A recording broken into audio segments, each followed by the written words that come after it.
sentez-vous parfois submergé par les tracas du quotidien? Vous cherchez des solutions pour gérer le stress et trouver la paix intérieure? Imaginez une philosophie vieille de plus de 2000 ans qui pourrait changer votre vie. Oui, c'est possible. Aujourd'hui, on plonge dans le stoïcisme, une philosophie antique qui vous aidera à devenir le héros stoïcien de votre propre histoire. Restez avec moi, et je vous promets que vous ne le regretterez pas. Alors, c'est quoi le stoïcisme? Non, ce n'est pas juste avoir l'air impassible comme une statue grecque. Le stoïcisme est une philosophie née à Athènes avec Zénon de Kition. Il enseignait que le bonheur se trouve dans la vertu et la raison, et pas dans la richesse ou la gloire. Donc, si vous avez raté le dernier iPhone, pas de panique, Zénon serait fier de vous. Les stoïciens croient que nous pouvons contrôler notre réaction aux événements, mais pas les événements eux-mêmes. Ça vous rappelle quelque chose? Oui, c'est la base du fameux mantra, accepte ce que tu ne peux changer, change ce que tu peux, et apprends à faire la différence entre les deux. En bref, le stoïcisme, c'est un peu comme être un Jedi de la philosophie, avec la sagesse et la paix intérieure en bonus. Passons au principe de base. Imaginez que vous êtes un super-héros stoïcien. Vos super-pouvoirs? La sagesse, le courage, la justice et la tempérance. Les stoïciens croyaient que ces vertus étaient essentielles pour une vie bonne et épanouie. Passons à la justice. Pour les stoïciens, la justice n'est pas seulement l'affaire des tribunaux.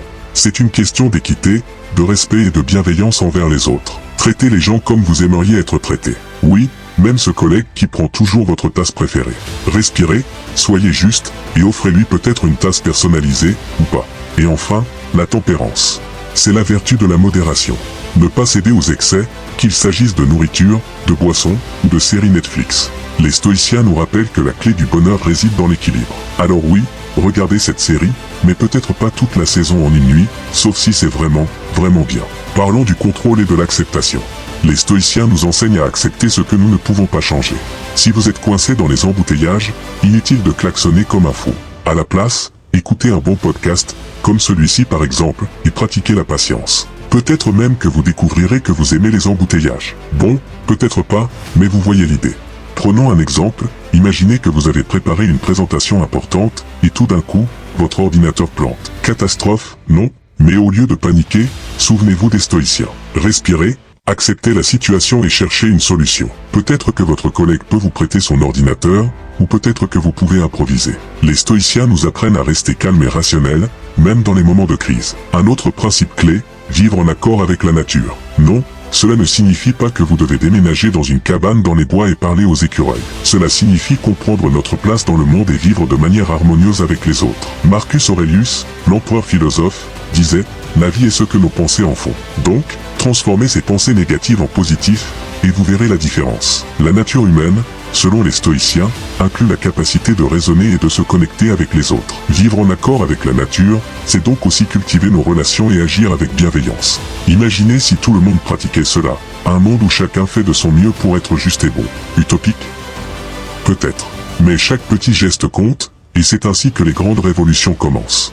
Les stoïciens pratiquaient une forme de méditation.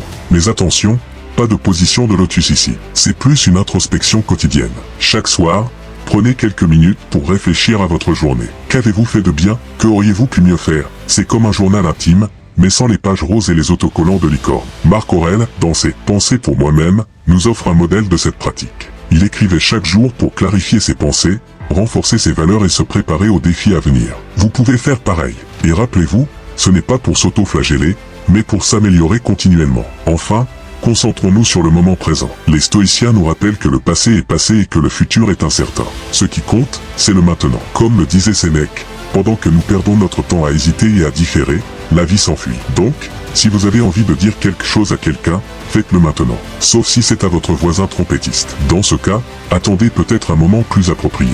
Les stoïciens utilisaient aussi la technique de la visualisation négative, ou préméditation malorum. L'idée est de se préparer mentalement aux difficultés avant qu'elles ne surviennent. Pensez aux possibles obstacles de la journée, et imaginez comment vous y faire face. Cela peut sembler pessimiste, mais en réalité, cela vous rend plus résilient et moins vulnérables aux surprises désagréables. Voilà, mes amis, une introduction au stoïcisme. En appliquant ces principes, vous pouvez vivre une vie plus sereine, plus épanouie, et peut-être même plus drôle. Parce que, comme le disait Épictète, l'humour est l'épée de l'âme. Bon, il n'a jamais vraiment dit ça, mais il aurait pu. Non. Merci d'avoir regardé. Si vous avez aimé cette vidéo, n'oubliez pas de liker, de vous abonner, et de partager avec vos amis. Et surtout, restez stoïciens.